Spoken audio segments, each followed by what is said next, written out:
ഓം ശ്രീകൃഷ്ണാർപ്പണമസ്തു. എല്ലാവർക്കും നമസ്കാരം. നമ്മുടെ ശ്രേഷ്ഠം ചാനലിലേക്ക് എല്ലാവർക്കും സ്വാഗതം. കർമ്മദോഷ നിവാരണം, സുഖശ്രേഷ്ഠ ജീവനം. ഇന്നത്തെ നമ്മുടെ വിഷയം എന്ന് പറയുന്നത് ഗ്രഹണമാണ്. അപ്പം ഗ്രഹണത്തെക്കുറിച്ച് മനസ്സിലാക്കുന്നതിന് മുൻപ് ദർഭപുല്ല് എല്ലാവർക്കും അറിയുന്ന ഒരു വസ്തുവാണ് അല്ലേ. അപ്പോൾ ദർഭയെക്കുറിച്ച് കുറച്ച് കാര്യങ്ങൾ പറഞ്ഞതിന് ശേഷം നമുക്ക് വിഷയത്തിലോട്ട് കിടക്കാം. അപ്പോൾ ദർഭപുല്ല് എന്ന് പറയുന്നത് വളരെ വിശേഷപ്പെട്ട ഒരു പുല്ലാണ്.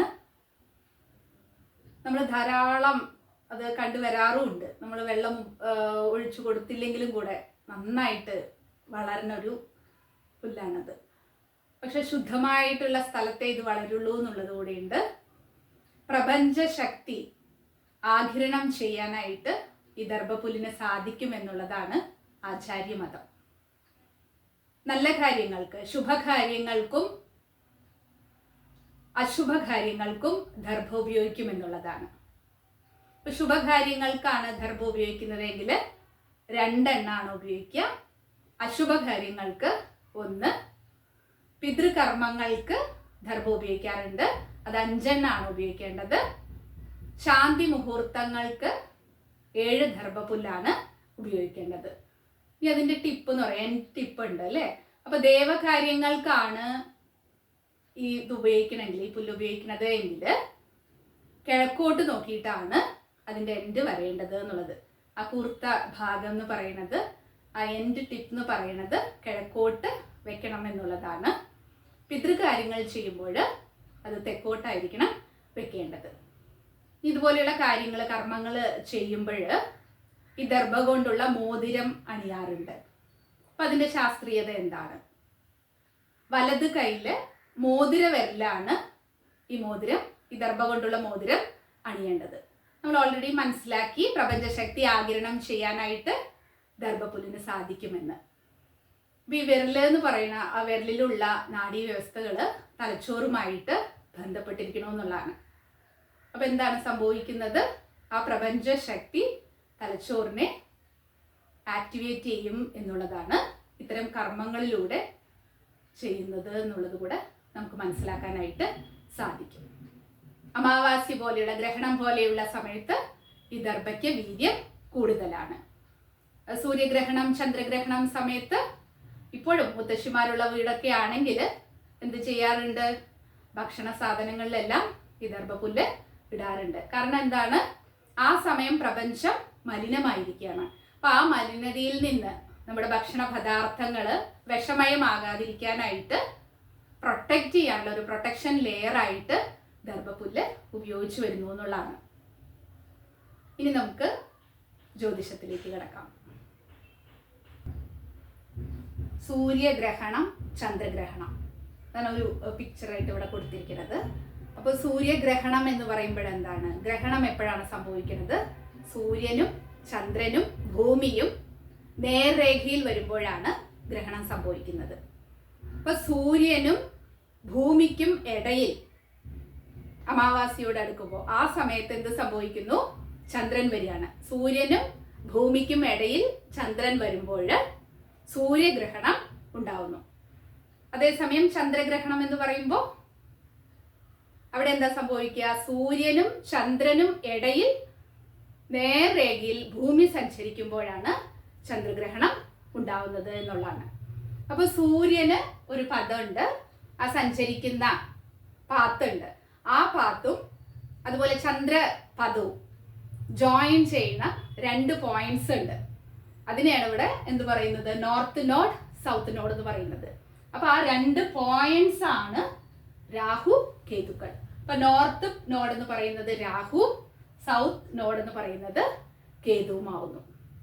അപ്പൊ ഈ രാഹുവിനെ സൂര്യൻ കണക്ട് ചെയ്യുക, സൂര്യനോ ചന്ദ്രനോ കണക്ട് ചെയ്യുന്ന സമയത്താണ് എന്ത് സംഭവിക്കുന്നത്? ഇതുപോലെയുള്ള ഗ്രഹണങ്ങളൊക്കെ സംഭവിക്കുന്നത്.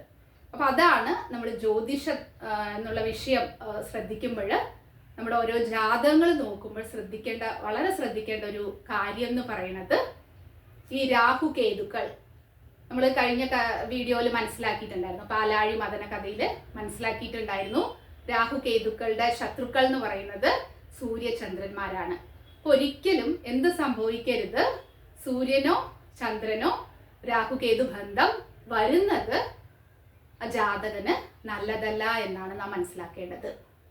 അതിനെക്കുറിച്ച് നമുക്കൊരു ഹൊറോസ്കോപ്പിലൂടെ നമുക്ക് എങ്ങനെയാണെന്നത് മനസ്സിലാക്കാനായിട്ട് സാധിക്കുന്നുള്ളതാണ്. അപ്പോൾ ഇതൊരു ആൺകുട്ടിയുടെ ഗ്രഹനിലയാണെന്ന് വിചാരിക്കുക. അപ്പോൾ ഇവിടെ എന്തുണ്ട്? സൂര്യനും സർപ്പമുണ്ട്. അപ്പോൾ ഇവിടെ എന്ത് സംഭവിച്ചു? സൂര്യന് രാഹുബന്ധം വന്നിരിക്കുന്നു എന്നുള്ളതാണ്. അപ്പൊ എന്താ സംഭവിക്കുക? സൂര്യൻ എന്ന് പറയുന്നത് ആത്മകാരകനാണ്, അതുപോലെ പിതാവിന്റെ കാരകനാണ്, പിതൃകാരകനുമാണ്. അപ്പൊ അവിടെ നമ്മൾ വളരെ ശ്രദ്ധിക്കേണ്ട കാര്യം എന്താണ്? അതിന്റെ ഡിഗ്രി നോക്കണം എന്നുള്ളതാണ്. അപ്പൊ ഒരു രാശി എന്ന് പറയുന്നത് 30 ഡിഗ്രിയിലുണ്ട്. അപ്പൊ സൂര്യൻ അവിടെ 5 ഡിഗ്രിയിലും 28 ഡിഗ്രിയിലാണ് രാഹു വരുന്നത് എങ്കിൽ അവിടെ കൺജങ്ഷൻ, ആ യോഗം ഉണ്ടാവുന്നില്ല. അപ്പൊ അത്ര പ്രശ്നം വരുന്നില്ല.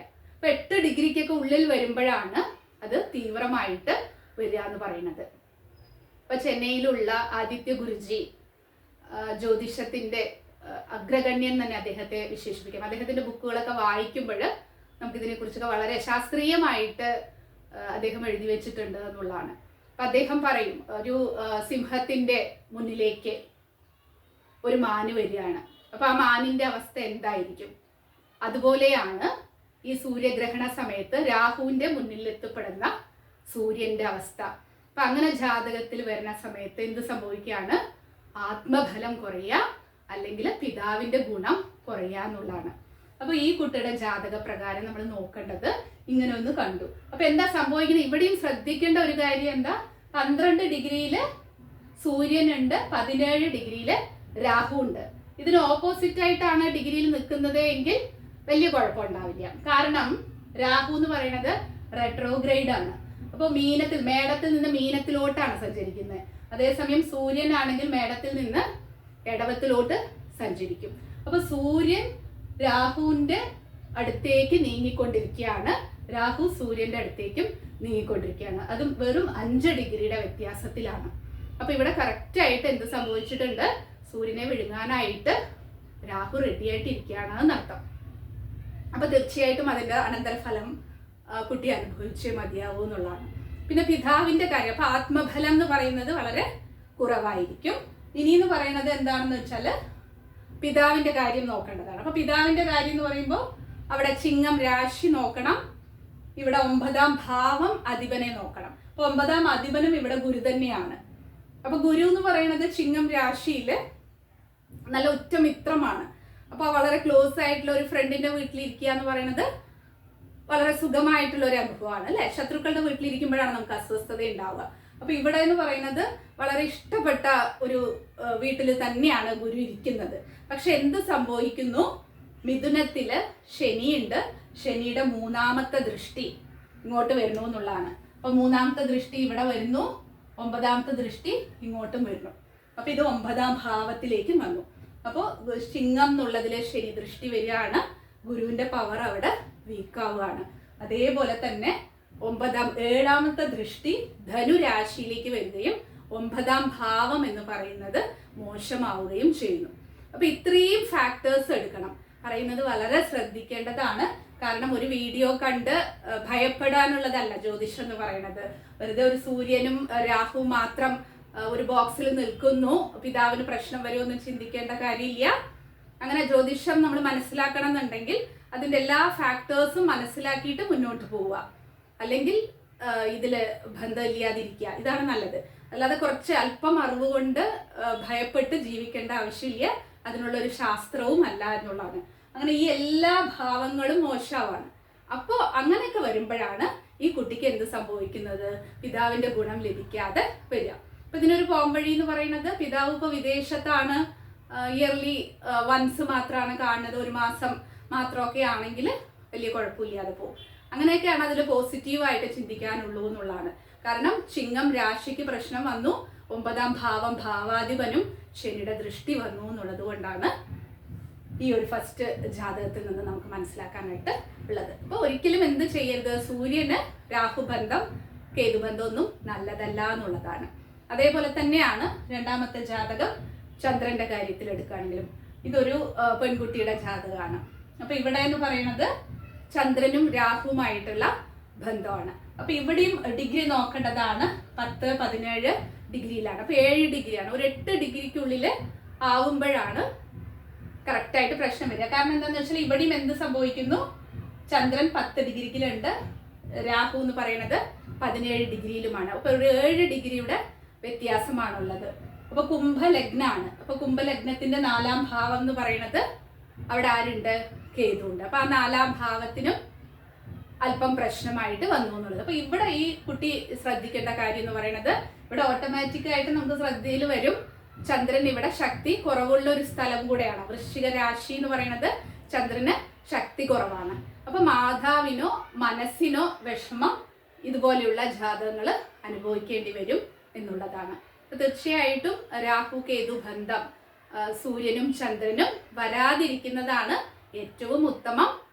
അത് കഴിഞ്ഞിട്ടാണെങ്കിൽ, ആ ഗ്രഹണം കഴിഞ്ഞിട്ട് ആണ് ജനിക്കുന്നത് എങ്കിൽ കുറച്ച് ഡിഗ്രിയൊക്കെ വ്യത്യാസം ഉണ്ടെങ്കിൽ വേറെ പ്രശ്നങ്ങളൊന്നും ഉണ്ടാവില്ല എന്നുള്ളതാണ്.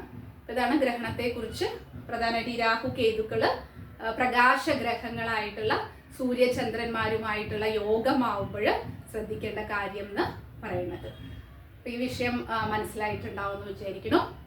പിന്നെ ഒരു റിക്വസ്റ്റ് ഉള്ളത്, കൺസൾട്ടേഷൻ വേണമെന്നുള്ളവർ കോൾ ചെയ്യുമ്പോൾ ചിലപ്പോൾ എടുക്കാനായിട്ട് ബുദ്ധിമുട്ട് വരാറുണ്ട്. അപ്പോൾ വാട്സപ്പിൽ മെസ്സേജ് അയച്ചാൽ മതി എന്നുള്ള, ഒരു ഹായ് മെസ്സേജ് അയക്കുമ്പോൾ എന്താണ് ചെയ്യേണ്ടത് ഡീറ്റെയിൽസ് അയച്ചു തരുന്നതാണ്. അതിനനുസരിച്ച് നമുക്ക് ഫോളോ ചെയ്യാം. ആ ഒരു കാര്യം ശ്രദ്ധിക്കേണ്ടതാണ്. പിന്നെ ഇതുപോലെയുള്ള യൂട്യൂബിൽ ഇതുപോലെയുള്ള വീഡിയോസൊക്കെ ഇടുന്ന സമയത്ത് മെസ്സേജുകൾ ധാരാളം വരാറുണ്ട്. അപ്പോൾ വാട്സപ്പിൽ പേഴ്സണലായിട്ട് മെസ്സേജ് ഉണ്ട്, അതിൽ തന്നെ വീഡിയോൻ്റെ താഴെ തന്നെ വരാറുണ്ട്. അപ്പോൾ ഒരു സെൻറ്റൻസിലൊക്കെ നമുക്ക് ഉത്തരം പറഞ്ഞു കൊടുക്കാൻ കഴിയുകയാണെങ്കിൽ തീർച്ചയായിട്ടും റിപ്ലൈ തരും. കാരണം ജാതകം എന്ന് പറയുന്നത് എല്ലാ ഗ്രഹങ്ങളുടെയും ഒരു കോമ്പിനേഷനാണ്. അപ്പോൾ 1-2 കാര്യങ്ങൾ മാത്രം പറഞ്ഞതുകൊണ്ട് അതെങ്ങനെയാണ് സംഭവിക്കുക എന്ന് പറഞ്ഞു കഴിഞ്ഞാൽ നമുക്ക് പ്രിഡിക്ഷൻ അവിടെ തെറ്റിപ്പോകുന്നുള്ളതാണ്. അപ്പോൾ ജ്യോതിഷം മനസ്സിലാക്കി വരുന്ന ഒരാൾക്ക് അതിൽ എക്സ്പ്ലനേഷൻ കൊടുക്കാൻ കഴിയില്ല എന്നുള്ളതാണ്. എൻ്റെ പരിമിതമായിട്ടുള്ള അറിവുകൾ നിങ്ങളിൽ ശരിയായ രീതിയിൽ എത്തണമെന്നുള്ള ആഗ്രഹം മാത്രമേ ഉള്ളൂ. അതിനോട് ഈശ്വരനോട് പ്രാർത്ഥിച്ചുകൊണ്ട് നമുക്ക് അടുത്ത വീഡിയോയിൽ കാണാം. നന്ദി, നമസ്കാരം.